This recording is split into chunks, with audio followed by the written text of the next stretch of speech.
15 شعبان کی جو رات ہے اور 15 شعبان کا روزہ، اس کے حوالے سے بہت زیادہ لوگ سوال پوچھ رہے ہیں، تو میں نے ارادہ کیا میں ایک کلپ ریکارڈ کروا دوں۔ اس میں جو بھی میری ٹوٹی پھوٹی تحقیق ہے، جو میں نے احادیث دیکھی اس بارے میں اور جو علماء کے اقوال دیکھے اور جتنا میں اس کی ریسرچ کر سکا ہوں، اس کا ایک خلاصہ آپ کے سامنے رکھ دوں۔ اگر میں وہ تمام احادیث آپ کو پڑھ کے سناؤں، پھر ایک ایک کی سند پڑھوں، پھر ایک ایک کی سند پہ بحث کروں، تو وہ بات بہت ہو جائے گی لمبی اور کلپ بہت طویل ہو جائے گا۔ تو ایک خلاصے کے طور پر پوری جو ایک تحقیق ہے وہ میں آپ کے سامنے رکھنا چاہتا ہوں۔ تو 15 شعبان کی جو رات ہے، جس کو شب برات کہا جاتا ہے، اس کا نام شب برات کسی بھی حدیث سے ثابت نہیں ہے، اس لیے عرب اس کو اکثر لیلۃ النصف من شعبان کہتے ہیں کہ شعبان کے جو نصف ہے اس کی رات۔ خیر، اس کا نام شب برات ہو، اگر اس وجہ سے برات کے اس میں اللہ تعالیٰ کہا جاتا ہے کہ جہنم سے بری کر دیتے ہیں، تو اس وجہ سے کسی نے نام دے دیا ہو تو ایک الگ بات ہے۔ لیکن اس رات میں ہوتا کیا کیا ہے، لوگ کیا کیا کر رہے ہیں، اس کی کیا شرعی حیثیت ہے، تو میں نمبر وار انشاءاللہ اس کو تفصیل سے بیان کروں گا۔ کچھ چیزیں تو ایسی ہیں جو بالکل ہی غیر ثابت ہیں۔ ان میں اس رات میں مٹھائی، حلوہ یا مختلف قسم کے حلوے پکا کے لوگوں میں بانٹنا، اور اس رات میں نہا دھو کے تیار ہونا، یہ اچھے کپڑے پہننا، ان دو چیزوں کو پہلے میں انشاءاللہ بیان کروں گا۔ دیکھیے، اسلام میں راتوں کے تہوار کا کوئی تصور نہیں ہے۔ اسلام میں جتنے بھی تہوار ہیں وہ دن کی روشنی میں ہیں۔ عید الفطر، عید الاضحیٰ، یہ ہمارے دو تہوار ہیں جس میں ہم سیلیبریٹ کرتے ہیں ایک دوسرے کو، یہ دن کی روشنی میں ہمیں بتائے گئے ہیں۔ غیر مسلموں کے تہوار رات کو ہوتے ہیں، جیسے عیسائیوں کے تہوار کرسمس آپ دیکھیں رات کو ہوتا ہے۔ تو اس کی وجہ یہ ہے کہ اسلام نے دن کی روشنی میں تہوار رکھے ہیں۔ بہت ساری حکمتیں اس میں ہو سکتی ہیں، پوری حکمتیں تو ہم نہیں جانتے، لیکن کچھ سرسری غور سے کچھ حکمتیں ہمارے سامنے آتی ہیں کہ رات کا وقت ایسی چیز ہے جو اللہ نے عبادت کے لیے بنایا یا آرام کرنے کے لیے، سونے کے لیے بنایا۔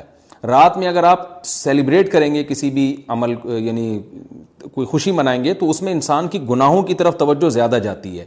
جیسے آپ دیکھیں کرسمس میں شرابیں پی جاتی ہیں، اور جو بھی غیر مسلموں کے تہوار ہیں اس میں بھی چراغاں ہوتا ہے رات کے وقت۔ تو جبکہ ہمارے ہاں جو عید الفطر ہے وہ دن کی روشنی میں ہم نماز پڑھ کے اس کی ابتدا کرتے ہیں۔ تو آپ کہہ سکتے ہیں کہ شب برات کو کوئی تہوار تو نہیں مانتا، تو دیکھیں تہوار زبان سے ماننا ضروری نہیں ہے۔ آپ اپنے عمل سے جب کوئی ایسا کام کرتے ہیں جو تہواروں میں کیا جاتا ہے، تو اس کا مطلب یہ ہوا کہ آپ اس کو تہوار مان رہے ہیں، یعنی آپ اس کو ایک خوشی کا دن مان رہے ہیں۔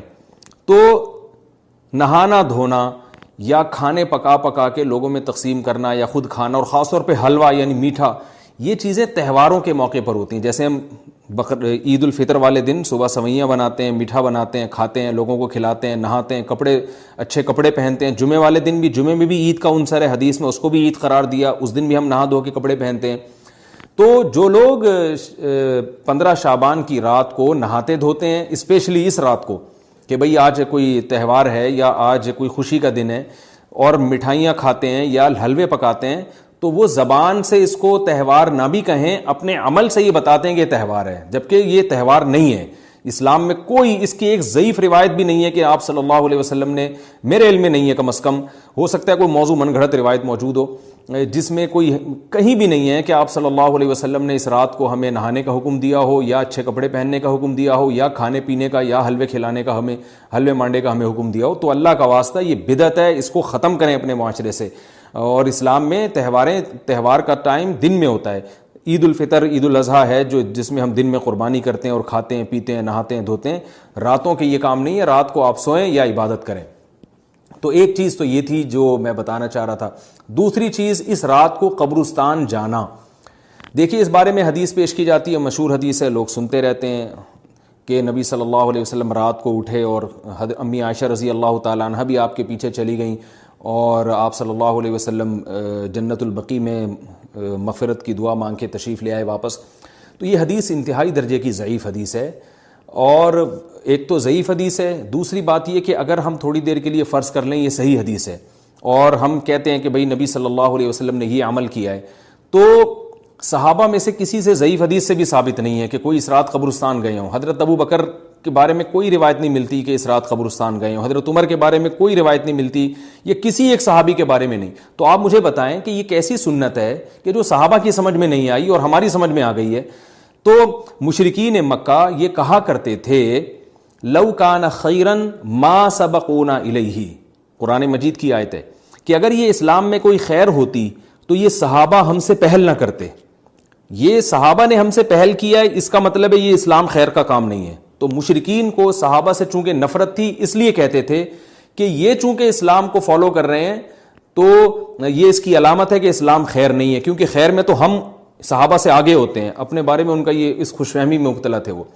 لیکن ہماری رائے کیا ہے؟ ہم یہ کہتے ہیں کہ لو کان خیرا لسبقونا الیہ. وہ کہتے تھے لا سبقونا، ہم کہتے ہیں لسبقونا، کہ اگر کوئی بھی خیر کا کام ہے تو صحابہ ہم سے ضرور اس میں پہل کریں گے. یہ ہو نہیں سکتا کہ خیر کا کام ہم کریں اور صحابہ نے نہ کیا ہو.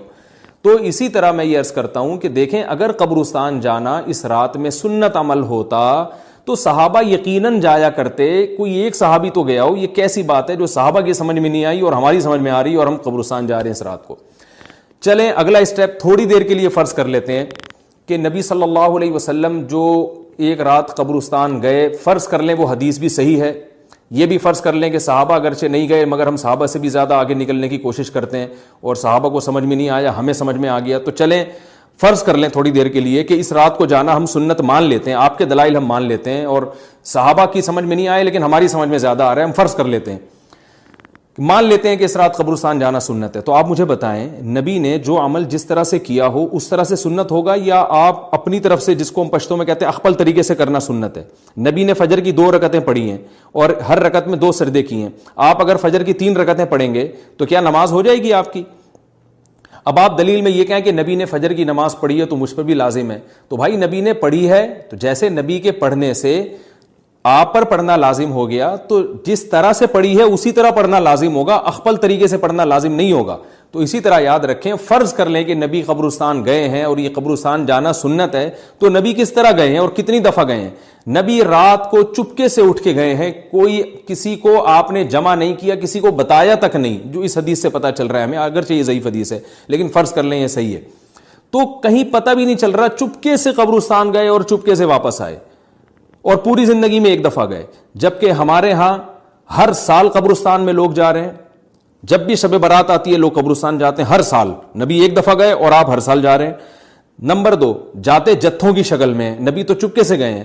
تو آپ رات کو 2-2:30 بجے ذرا چپکے سے اٹھیں اور تنہائی میں جب قبرستان میں وحشت ہو اور اندھیرا ہو اور وہاں قبرستان جائیں، اتنا دم ہے آپ میں، تو ہم کہیں گے بھئی آپ نے نبی کی سنت کو زندہ کیا ہے. لیکن آپ تو جتھوں کی شکل میں جا رہے ہیں، نہا دھو کے جا رہے ہیں، خوشبو لگا کے جا رہے ہیں، تیار ہو کے جا رہے ہیں، اور جو کچھ وہاں خرافات ہو رہی ہیں قبرستان میں وہ تو ساری دنیا کو معلوم ہے. میلے ٹھیلے لگے ہوئے ہیں وہاں پہ، گولے گنڈے بک رہے ہیں، برگر بک رہے ہیں، گول گپے بک رہے ہیں وہاں پہ، اور پھول الگ بک رہے ہیں، ہار پھول قبروں پہ چڑھانے کے لیے. کیا بدماشی ہے یہ! کیا منہ دکھائیں گے رسول اللہ صلی اللہ علیہ وسلم کو قیامت کے دن؟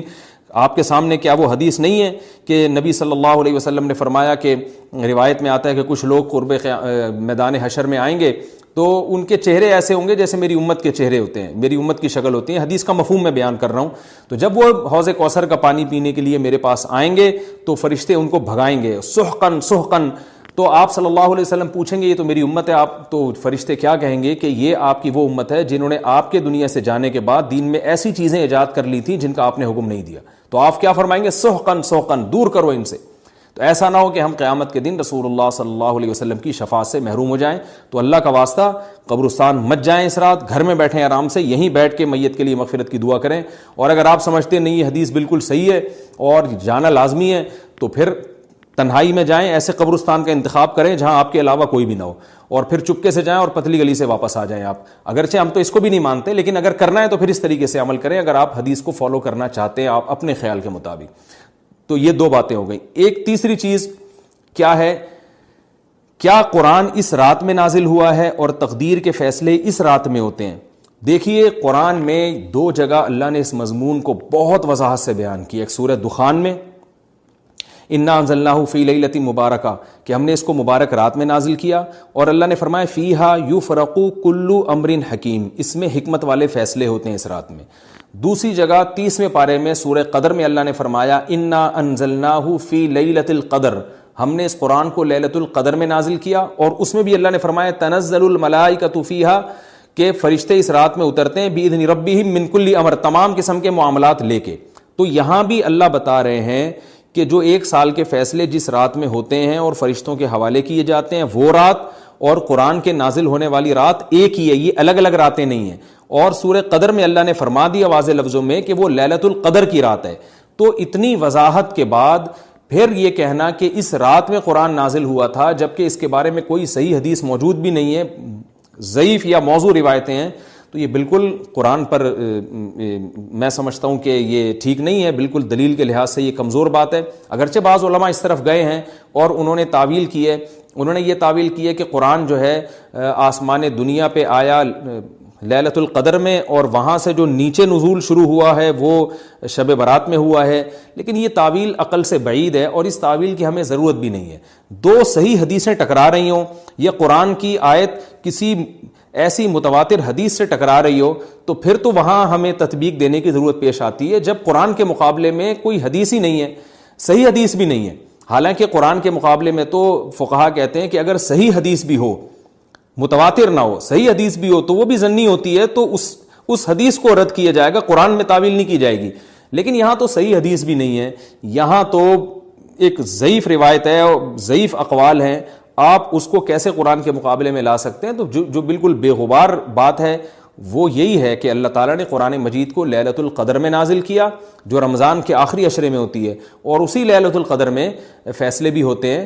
اور بعض لوگ کہتے ہیں اس میں حرج کیا ہے کہ ہم 15 شعبان کو بھی فرض کر لیں, اس میں قرآن نازل ہوا اور لیلۃ القدر میں بھی. بھائی اس سے لیلۃ القدر کی ویلیو کم ہوتی ہے. اللہ تو لیلۃ القدر کی ویلیو بڑھا رہے ہیں کہ یہ ایسی رات ہے جس میں 1 سال کے فیصلے بھی کر دیے جاتے ہیں اور اس میں قرآن مجید کا نزول بھی شروع ہوا. تو جس رات کو اللہ نے جو پروٹوکول دیا ہے وہی پروٹوکول اس کو دینا چاہیے, آپ اس کو کسی اور رات کو نہ دیں وہ پروٹوکول. تو یہ تیسرا مسئلہ ہوا. پہلا مسئلہ حلوے مانڈے کا اور نہانے دھونے کا, وہ بھی غلط ہے. دوسرا مسئلہ قبرستان جانے کا, وہ بھی ٹھیک نہیں ہے. تیسرا مسئلہ کہ اس رات میں قرآن نازل ہوا اور فیصلے ہوتے ہیں, یہ تیسری بات بھی غلط ہے. نہ تو اس رات میں قرآن نازل ہوا اور نہ اس رات میں فیصلے ہوتے ہیں. چوتھی چیز کہ کیا اس رات کی میں عبادت کی کوئی فضیلت ہے سرے سے یا نہیں ہے, یہ ایک علمی مسئلہ ہے. تو اس بارے میں خوب اچھی طرح سمجھ لیں کہ اس بارے میں جتنی بھی احادیث ہیں جو اس رات کی فضیلت کے بارے میں ہیں کہ بنو کلب کی بکریوں کے برابر مغفرت ہوتی ہے اور بکریوں کے بالوں کے برابر, اور یا جو بھی اس بارے میں روایات ہیں کہ سب کی بخشش ہو جاتی ہے سوائے اس شخص کے جو کسی کے دل میں کینہ رکھتا ہے, تو یہ جتنی اس رات کی فضیلت میں احادیث ہیں, تو ایک بات تو خوب اچھی طرح سمجھ لیں, اس پر تمام محدثین کا, جہاں تک میں نے دیکھا ہے, تمام محدثین کا اتفاق ہے کہ اس کی فضیلت میں صحیح حدیث ایک بھی نہیں ہے. اس رات کی فضیلت میں ایک بھی صحیح حدیث موجود نہیں ہے. لیکن ضعیف روایتیں اتنی کثرت سے ہیں کہ ایک الگ محدثین کا اصول ہے کہ جب ضعیف روایتیں کی سندیں زیادہ ہو جائیں تو وہ حسن بن جاتی ہے, یعنی قابل قبول ہو جاتی ہے وہ, کیونکہ بہت ساری کمزور چیزیں مل کے اس میں کچھ قوت پیدا کر دیتی ہیں. تو اب جن علماء نے احادیث کے ضعف کی طرف دیکھا کہ ایک بھی صحیح روایت نہیں ہے, انہوں نے اس رات کا بالکلیہ انکار کر دیا کہ اس رات کی سرے سے کوئی فضیلت نہیں ہے. لیکن جن علماء نے اصول حدیث کی طرف دیکھا اور فقہ کے ایک اصول کی طرف دیکھا کہ کثرت روایات درجہ حسن تک پہنچ جاتی ہیں, ضعیف روایات, تو انہوں نے کہا کہ بالکل اس رات کی فضیلت کا انکار ہی سرے سے کر دینا یہ غلط ہے. تو جمہور اس طرف گئے ہیں کہ اس رات کی فضیلت کا بالکلیہ انکار کر دینا یا اس کی عبادت کی فضیلت کا بالکلیہ انکار کر دینا یہ ٹھیک نہیں ہے. لیکن کچھ علماء, وہ بھی بڑے محقق علماء ہیں, وہ اس طرف گئے ہیں کہ اس رات کی سرے سے کوئی فضیلت اسلام میں ہے ہی نہیں. اب میں دونوں طرف کے علماء کا کچھ تھوڑا سا تجزیہ پیش کرتا ہوں. تو جو علماء یہ کہتے ہیں کہ اس رات کی فضیلت ہے اور فضیلت میں کثرت سے روایات ہیں اور اس میں بڑے بڑے علماء داخل ہیں, امام شافعی رحمہ اللہ تعالی جیسے مجتہد بھی ہیں جو اس رات کی فضیلت کے قائل ہیں, باقی ائمہ سے مجھے جو ہے نا امام ابو حنیفہ سے کچھ نہیں ملا اس رات کی فضیلت کے بارے میں، اور امام احمد ابن حنبل سے بھی مختلف روایات ملی ہیں، اس لیے میں جزم سے کسی اور امام کے بارے میں نہیں کہہ سکتا، لیکن امام شافعی سے بہرحال اس کی فضیلت صراحتاً منقول ہے، اگرچہ انہوں نے بھی اعتراف کیا ہے کہ اس کی روایات کے بارے میں جتنی اس بارے میں روایات ہیں وہ ضعیف ہیں، لیکن وہی ایک اصول ہے کہ جب ضعیف روایات بہت کثرت سے ہوتی ہیں تو درجہ حسن تک پہنچ جاتی ہیں۔ تو اس اصول کے تحت جمہور اس کے قائل ہیں کہ اس رات میں عبادت اگر ہم کرتے ہیں تو دوسری راتوں کی نسبت ہمیں